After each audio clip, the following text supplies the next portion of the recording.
Social মিডিয়ায় ছয়লাভ, রাতের রাস্তা দখল করো মেয়েরা। 14ই আগস্ট রাতের দখল নেবেন কারা? ফেসবুক, হোয়াটসঅ্যাপ সহ সামাজিক মাধ্যম জুড়ে হইচই।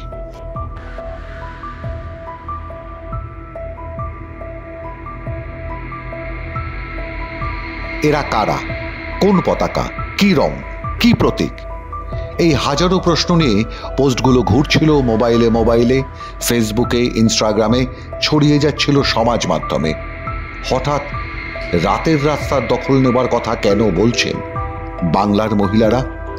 কৌতূহল ছিল এবং বোঝাও যাচ্ছিল কার্যকারণ যোগ।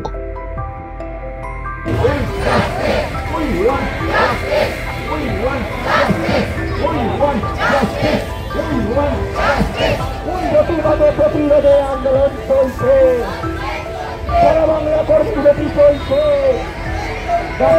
স্বাস্থ্যকর্মীদের সুরক্ষার দাবিতে আন্দোলন চলছে। যেভাবে আরজি করের কর্মরত চিকিৎসককে চরম লাঞ্ছনা সয়ে খুন হতে হয়েছে তার কাজের জায়গায়, তার শিক্ষার জায়গায়, সেই নক্কারজনক ঘটনার পর তার শিক্ষক অধ্যক্ষকে জিবি মিটিংয়ে বলতে শোনা গেছে, রাতের বেলা সেমিনার রুমে কি করতে গিয়েছিল সেই ডাক্তার? টানা 36 ঘন্টা একটানা ডিউটি থাকলে পাশের সেমিনার রুমে কি করতে যেতে পারেন একজন চিকিৎসক? বিশ্রাম নিতে, যেটা স্বাভাবিক।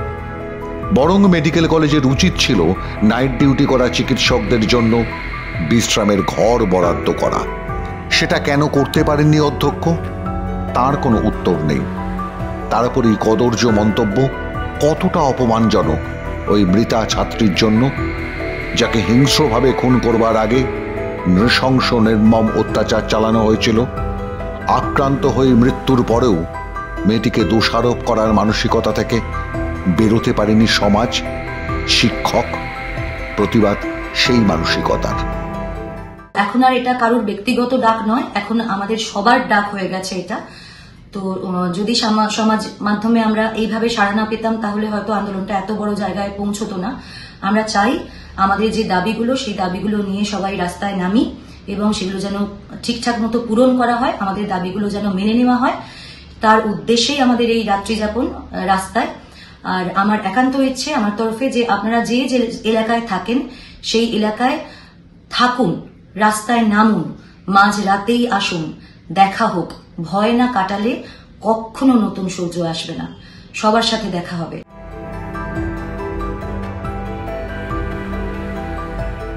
প্রতিবাদ সেই নির্মম মন্তব্যেরও। প্রথমত, যে কর্মক্ষেত্রের নিরাপত্তা দেওয়ার কথা সেই কর্মক্ষেত্র তাকে নিরাপত্তা দিতে পারেনি, রক্ষা করতে পারেনি আগামী চিকিৎসককে। আর তারপরে সব শেষ হয়ে যাওয়ার পর এই কদর্য দোষারোপ। ধর্ষিতা সেই চিকিৎসকের অপমানের প্রতিবাদে সব মেয়েরা নামবেন রাস্তায়। খুঁজে দেখবেন রাতের কোন অন্ধকারে লুকিয়ে থাকে মেয়েদের নিরাপত্তা। এটাই ভাবনা। আমরা যতদিন না নিজেদের অধিকারটা বুঝে নেব ততদিন পর্যন্ত পরবর্তী প্রজন্মকে নিশ্চিত পরিবেশে রেখে যেতে পারবো না। তো আমাদের আশু কর্তব্য আমার নিজের নিরাপত্তাটাকে সুনিশ্চিত করার। আর যে চিকিৎসকরা আমাদেরকে চিকিৎসা করে মৃত্যুমুখ থেকে বাড়ি পাঠিয়ে দেয়, সুস্থ করে পাঠান, সেই চিকিৎসকদের একজন আর কোনো আরজিকর নয়, আর কোনো মায়ের কোল খালি হওয়া নয়, আর কোনো মেয়ের লজ্জা নিয়ে উল্লাস নয়।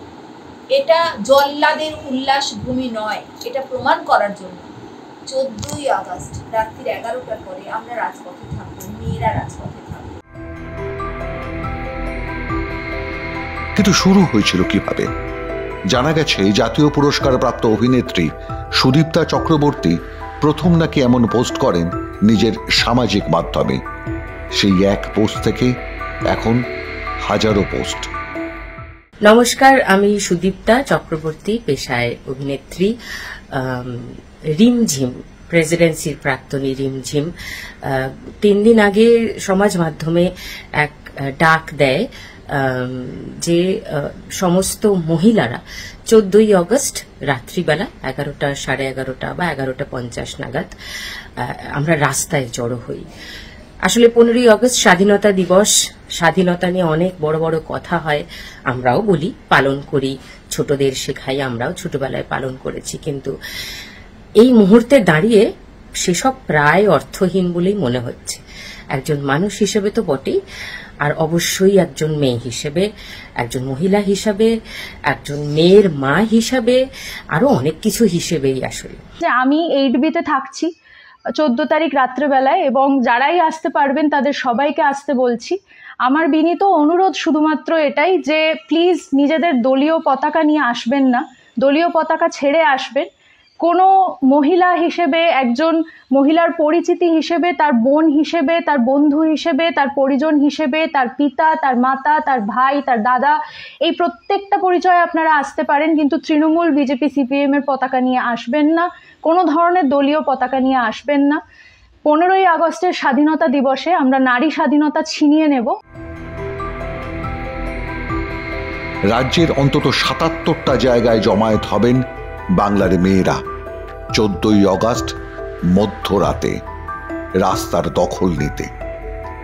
সেই পোস্ট স্বাভাবিক কারণে উৎসাহ জাগিয়েছে আরো অনেককে। মনের ডাক আর প্রতিবাদের ভাষা এক হলে তা যেমন ছড়িয়ে যায়, তেমনি ছড়িয়ে গেছে দাবানলের মতো।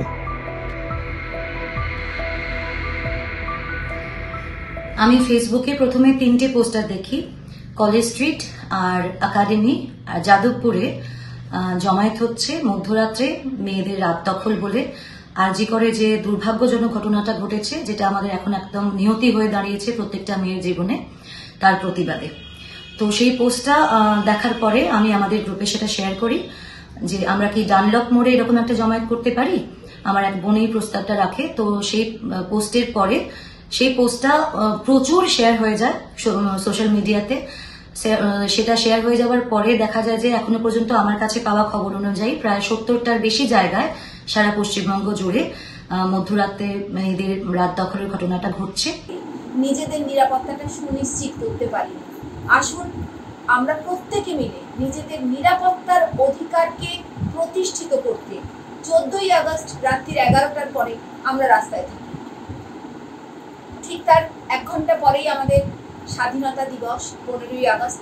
স্বাধীনতা দিবসের কুচকাওয়াজ শুরু হওয়ার আগে প্রত্যেক নাগরিক যেন নারীদের তার যোগ্য সম্মান দেওয়ায়, স্বীকৃতি দেওয়ার মতন মানসিকতায় যেতে পারে, সেই জনপ্লাবন আমরা রাজপথে দেখাই। যে যেখানে আছে, গ্রামে থাকলে গ্রামের মধ্যে।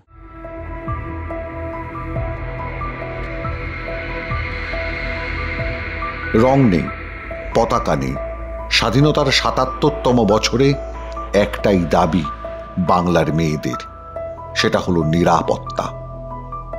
সে কারণেই মেয়েরা দখল নেবেন 14ই আগস্টের রাতের রাজপথ, যে যেখানে যেভাবে পারবেন। কারণ রাত 12টার পরই 15ই আগস্ট স্বাধীনতা দিবস।